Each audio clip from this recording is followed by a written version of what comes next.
Coming up next on Giants Chronicles podcast, I give you my thoughts on the New York Giants' first-round draft pick of Deonte Banks.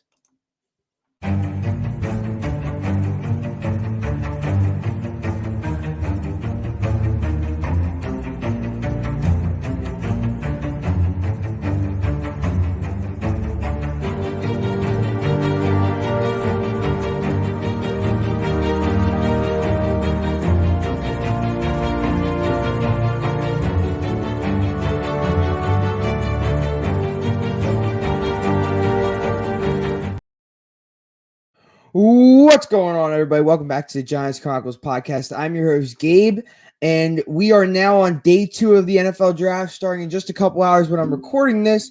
But I want to give you guys my thoughts on the Deonte Banks pick. And as he likes to go by, I'm told Tay, or Tay is, I guess, what he likes to go by.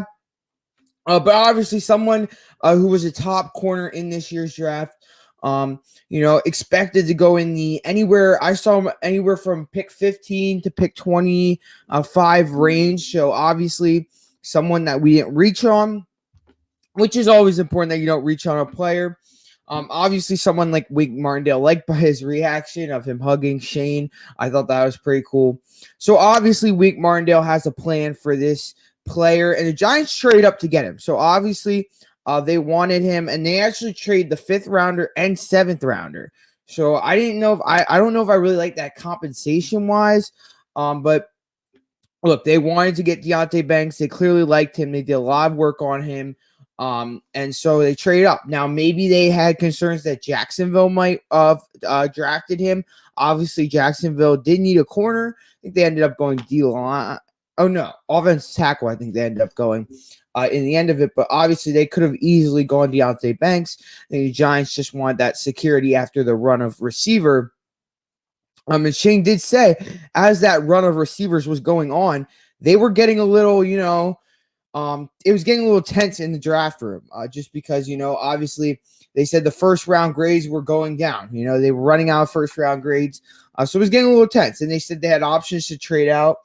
So all the options were on the table for the Giants, and they ultimately went Deonte Banks, and I cannot complain about that pick. I mean, you have our cornerback room, was a big weakness this past year. Obviously you have Adoree Jackson, but Adoree hasn't proved to be a reliable piece staying healthy. So why would you pledge all your allegiance to someone like that? So obviously, and Adoree only has 1 more year on his contract. So with that, they select a future cornerback 1. And they select a player who has a lot, he can work on, but has a good foundational base that we can have Jerome Henderson and Wink Martindale kind of teach him up a little. So Deonte Banks out of Maryland, 6'1", 200 pounds, and he had 1 interception and I believe 27 tackles this past year. He is a cornerback 1 at Maryland. The biggest game that stood out to me is when he went one-on-one with Marvin Harrison Jr. in the Ohio State game. And I think he limited to under 80 yards, I believe it was. So that is the game that stands out to me. Marvin Harrison obviously looked at as one of the best receivers coming in next year's class. Obviously had an outstanding year at Ohio State this past year.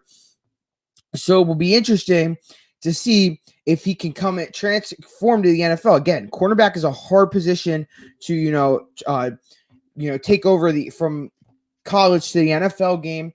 But obviously you're getting a cornerback who fits your system. He's a very big physical press man corner, and that is exactly what Wink needs. You saw in Baltimore, when Wink was in Baltimore, what happened when Wink didn't have good corners out there? He got fired. I mean, ultimately, they had good corners the first couple years in Baltimore with Wink, and that last year, injuries and all that added up, and Wink got fired after that year because in Wink systems, you need to have good corners on the outside, and they just didn't have that in Buffalo this past year, or in Baltimore that year. So obviously, you are getting someone who fits the scheme, who fits the smart, tough, dependable. He did have an injury in college, I believe, in 2021. It was not this past year, in 2021. So obviously, that's something to keep an eye on. I believe it was a year-long injury, so it probably was like a torn ACL, something along those lines. So, obviously, someone who has had a bit of an injury history in college, but when he was healthy, he was on the field playing. I mean, they used him at Maryland a good amount of the time, and he was their cornerback one. I mean, he was their cornerback one, and he was someone they relied on there. So obviously, you're getting a corner who has starting experience, who's going to provide you with someone you can develop. Now you're asking probably where does he need areas to develop, and he's a little handsy. Often when a team, someone gets ahead of him and he starts panicking a little. He starts panicking, starts grabbing. That's something you need to work on with him. Obviously, in the college game, you can get away with it a little more than you can in the NFL game. So we'll see how he does on that. But he's athletic. He's prototypical size.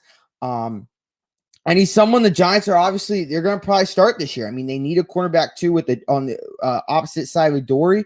And the other thing I want to bring up is something that this pick I went back to Shane's presser a couple weeks ago, his pre-draft presser, and he said, we need to plan for the rest of the division. We need to see where we match up with our division. And something you look at is, all right, down in Dallas, they have Amari Cooper, they've got CeeDee Lamb, and they've got that Texans receiver, Brandon Cooks now. So you need to have corners to be able to cover those wide receivers.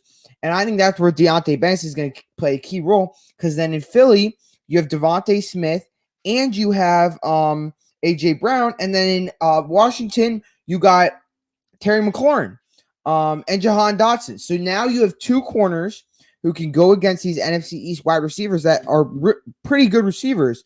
Not anything to take lightly. So I do like this pick by the New York Giants. I know how I came off yesterday was a bit disappointed. I now want to go into that a little. I was disappointed just because of how the board fell. I felt like the Giants maybe should trade up earlier than they did. I know they ended up trading up eventually. I just felt that they possibly should have traded up a little earlier than they really did to get a dominant receiver. I mean, they could have had Jordan Addison, which I believe was their favorite receiver on the board. And to me, I feel like they should have possibly traded up and have gone all in on him. However, now we're going into night two.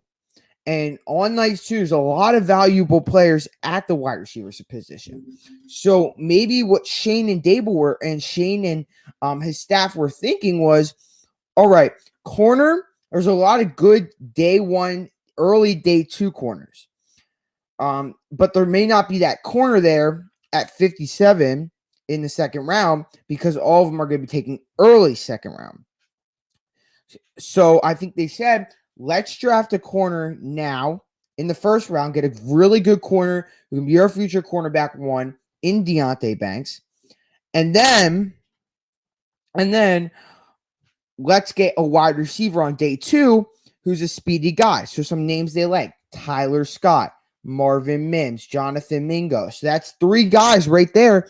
And those guys could all be on the board at 57. I mean, we don't know. Jonathan Mingo's stock has been rising a lot in the past couple of weeks. So we don't know how that's going to go.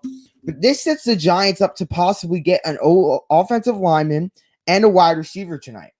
I would rule out trading up to get a guy like John Michael Smith, a dominant center to have with Daniel, to pair with your franchise QB and Daniel Jones. So obviously a draft is just starting, and I do like this pick by the New York Giants. We'll see, obviously, when he gets on the field, how it works out.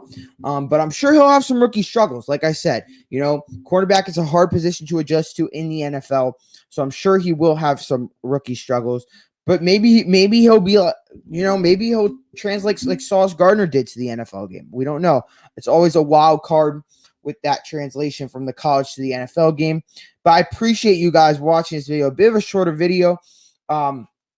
Obviously, we have round two. We'll be live at 7. It starts at 7 tonight, so we'll be live at 7. It's in a couple hours, so you can watch this video and then hop on Giants Chronicles Live We'll be doing, reacting to every pick tonight. It's going to be a long night because we have rounds 2 and 3 tonight. So obviously there's a lot of picks to break down, but I'm excited. I knew a lot of these day 2 and 3 guys this year. Last year I didn't do as much preparation as I did for this year.